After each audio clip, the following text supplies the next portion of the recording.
ہمارے چینل میں خوش آمدید۔ تو چلیے شروع کرتے ہیں آج کی کہانی۔ اس پدر سری معاشرے میں عورت کا زندہ رہنا اور نباہ کر جانا بہت ہی مشکل کام ہے۔ ہمارے معاشرے میں اکیلی عورت کسی دعوت سے کم نہیں ہوتی اور ہر شخص اس عورت کو ترنوالا سمجھ کر اس پر اپنے دان تیز کرتا رہتا ہے۔ میری زندگی بھی کچھ ایسی ہی گزری اور پھر ایک ایسا وقت آیا کہ مجھے لگا کہ میری زندگی ہی ختم ہو جائے گی۔ وہ وقت میرے لیے کسی جہنم جیسا تھا۔ میرا نام فائزہ ہے۔ میری پیدائش سے پہلے ہی میرے ابو کا انتقال ہو چکا تھا۔ جب میں نے ہوش سنبھالا تو مجھے علم ہوا کہ مجھ سے بڑی ایک بہن اور بھی ہے۔ میری بڑی بہن کا نام فوزیہ تھا اور وہ ذہنی طور پر نارمل نہیں تھی۔ وہ پاگل تو نہیں تھی مگر اس کا ذہن بچوں جیسا ہی تھا اور اس کی ذہنی نشو نما نہیں ہو سکی تھی۔ ہم ماموں لوگوں کے پاس ہی رہتے تھے۔ میری نانی اس وقت زندہ تھیں اور نانا ابو کا انتقال ہو چکا تھا۔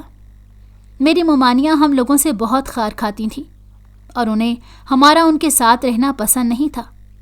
تینوں ماموں میں سے کوئی بھی ہمیں دل سے قبول نہیں کرتا تھا، لیکن صرف نانی اماں کی وجہ سے ہمیں سبھی برداشت کرنے پر مجبور تھے۔ میں میٹرک میں تھی جب نانی اماں کا انتقال ہو گیا۔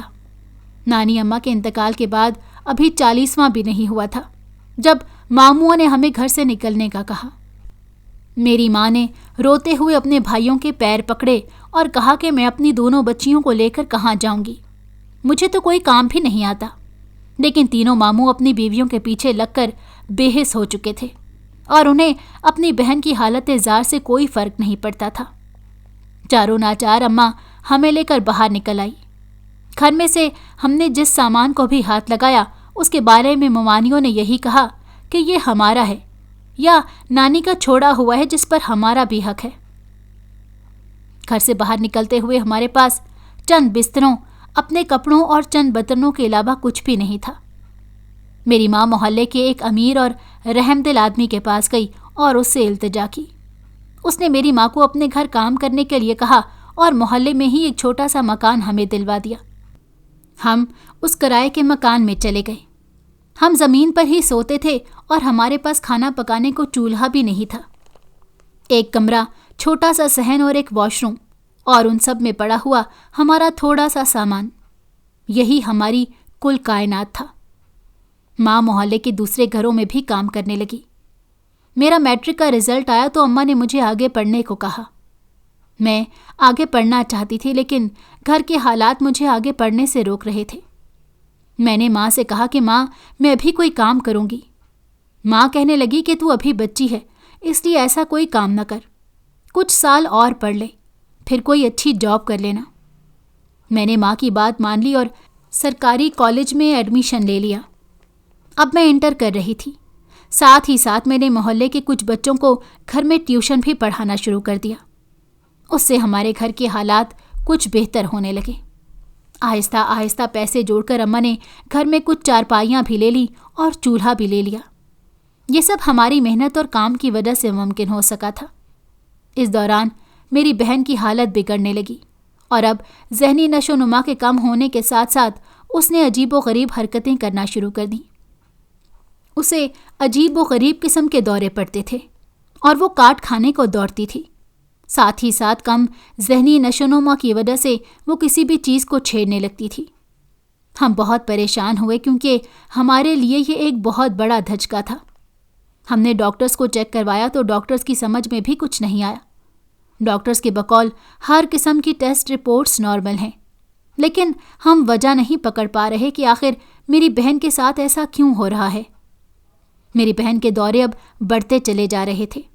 ہم اسے ہر وقت گھر میں باندھ کر نہیں رکھ سکتے تھے کیونکہ وہ شور مچا کر ادھر ادھر والوں کا جینا حرام کر دیتی تھی اور وہ لوگ پھر ہم سے شکایت کرتے تھے۔ یہی سب چل رہا تھا کہ ایک دن بہن نے بجلی کے سوئچوں کے ساتھ چھیڑ چھاڑ شروع کر دی۔ یہ تو ڈر کر ہم لوگ اس وقت گھر میں موجود تھے اور ہم نے اسے لپک کر ہٹا لیا۔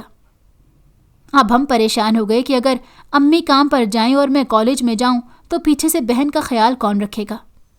آخر اس کی ترتیب یہی بنائی کہ جب تک میں کالج میں ہوں اماں کام پر نہ جائیں۔ میرے کالج سے آنے کے بعد امی کام پر چلی جاتی تھیں اور میں ٹیوشن پڑھاتے ہوئے امی کے واپس آنے تک بہن کا خیال رکھتی تھی۔ رات کو سوتے ہوئے ہم چپکے سے بہن کی چارپائی کے اوپر سے رسی گزار کر باندھ دیا کرتے تھے تاکہ ہمارے سوتے ہوئے وہ اٹھ کر کوئی ایسی ویسی حرکت نہ کرے جس سے اسے نقصان ہو۔ ہم لوگ بہت پریشان تھے۔ گھر کا ذہنی سکون ایک دم سے درہم برہم ہو گیا تھا۔ میرے انٹر کا دوسرا سال چل رہا تھا۔ ایک دن میں کالج گئی تو اماں گھر میں موجود تھیں۔ تبھی گلی میں سبزی والا آیا تو امی اسے سبزی لینے کے لیے اٹھیں۔ امی دروازے پر کھڑی اس سے ریٹ وغیرہ پوچھ رہی تھی کہ اندر بہن نے چولہا جلا لیا اور اس کے ساتھ کھیلنے لگی۔ امی کو پتہ نہیں چل سکا اور کھیلتے کھیلتے بہن کے کپڑوں کو آگ لگ گئی۔ جب اس نے چیخو پکار مچانا شروع کی تب امی بھاگتی ہوئی اندر آئیں اور اندر کا منظر دیکھ کر امی گرتے گرتے بچی۔ بہن کی آگ بجھانے کے چکر میں امی کو بہت ساری چوٹیں آئیں۔ ادھر ادھر کے لوگوں نے آ کر بہن کی جان بچائی، لیکن اس وقت تک میری بہن کے جسم کا 80% حصہ جل چکا تھا۔ میرے آنے سے پہلے ہی اماں میری بہن کو لے کر سرکاری ہاسپٹل چلی گئیں۔ سرکاری ہاسپٹل میں غریبوں کی کیا سنوائی ہوتی ہے، یہ ہم سب جانتے ہی ہیں۔ میری بہن کو برن وارڈ میں رکھنے کی بجائے عام وارڈ میں رکھا گیا اور وہیں پر اس کی ٹریٹمنٹ ہو رہی تھی۔ ڈاکٹرز کے مطابق اس کے بچنے کے چانسز بہت کم تھے۔ جب میں کالج سے گھر آئی اور مجھے محلے والوں سے یہ سب پتہ چلا تو میں بھی اماں کے پیچھے پیچھے ہاسپٹل چلی گئی۔ محلے کے وہ انکل جن کے پاس امی نے کام شروع کیا تھا وہ بھی وہیں موجود تھے۔ انہوں نے ہمیں بہت تسلی اور دلاسا دیا۔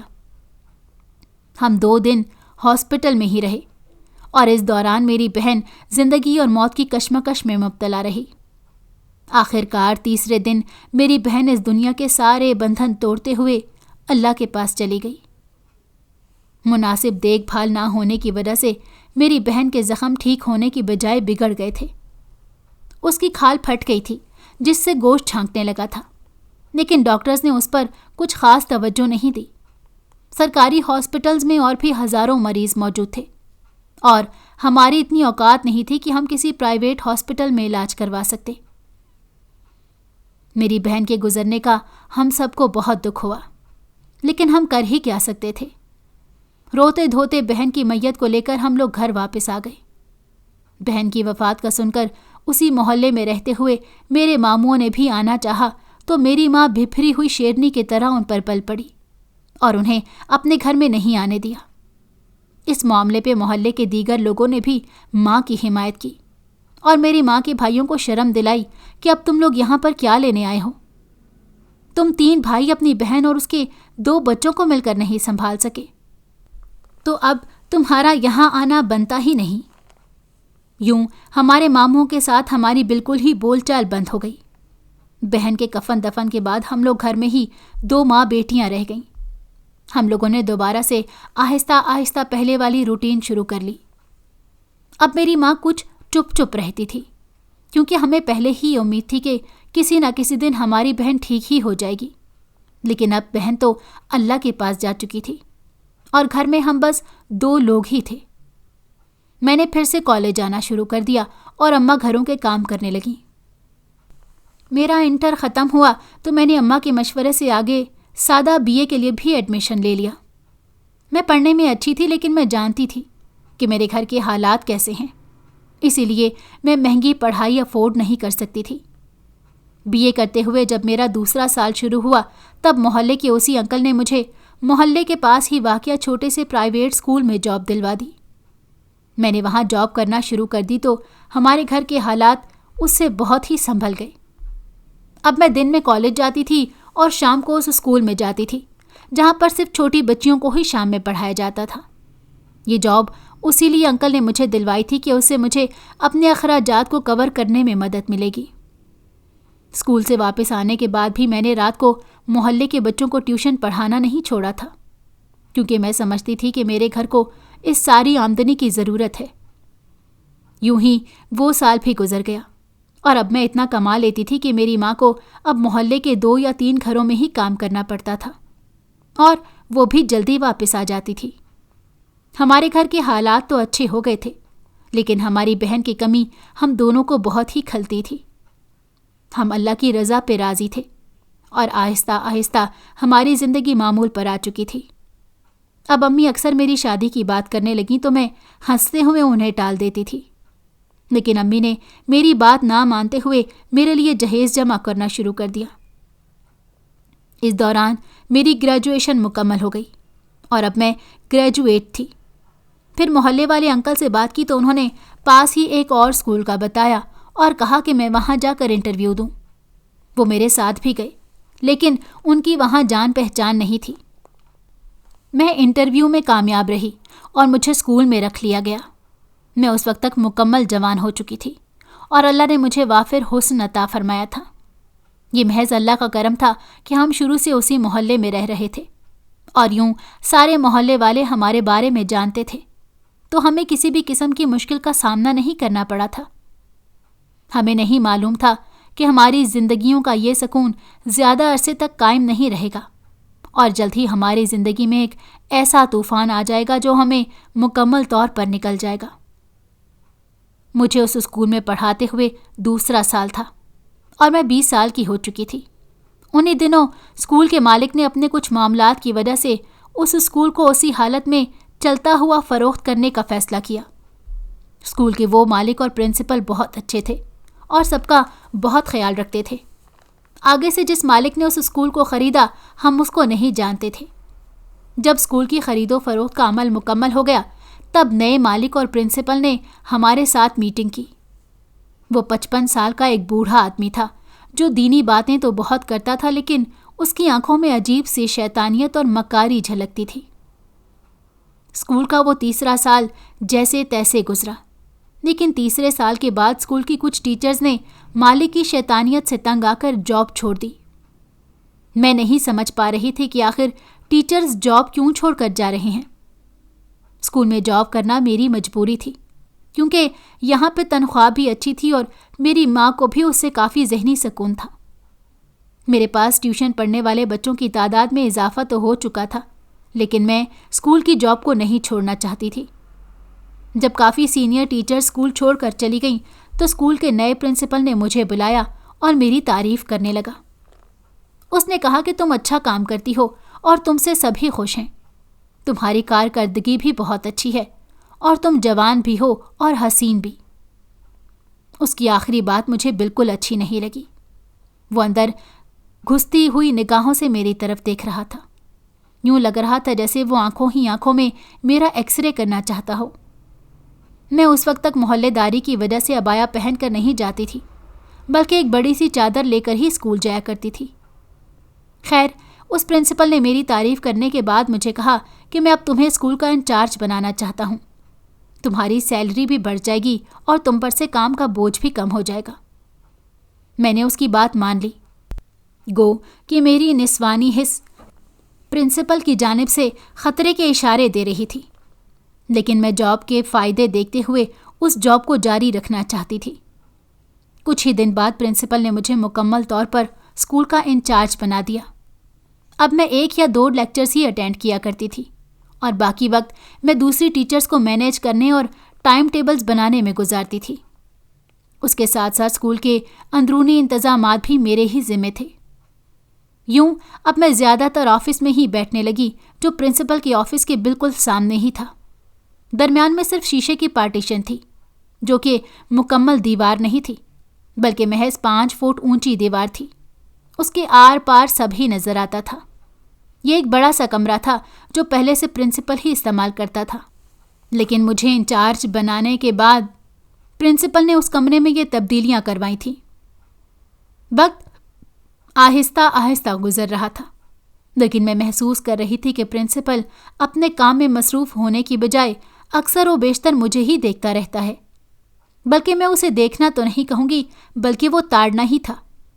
وہ ویسے بھی اسکول میں لیٹ آیا کرتا تھا اور اسکول کا انچارج ہونے کی وجہ سے میں سب سے پہلے آتی تھی۔ وہ جب بھی آتا تو 2-3 گھنٹوں کے لیے ہی آتا، لیکن ان 2-3 گھنٹوں میں بھی وہ اسکول کے معاملات کم اور مجھے زیادہ دیکھا کرتا تھا۔ اس نے مجھ سے فرینک ہونے کی کافی کوشش کی اور مجھے باتوں میں بھی الجھانا چاہا، لیکن میں حتی الامکان بچتی رہی اور اس کی باتوں کی ہوں ہاں میں ہی جواب دیا کرتی تھی۔ اسی طرح سے 6 ماہ گزر گئے۔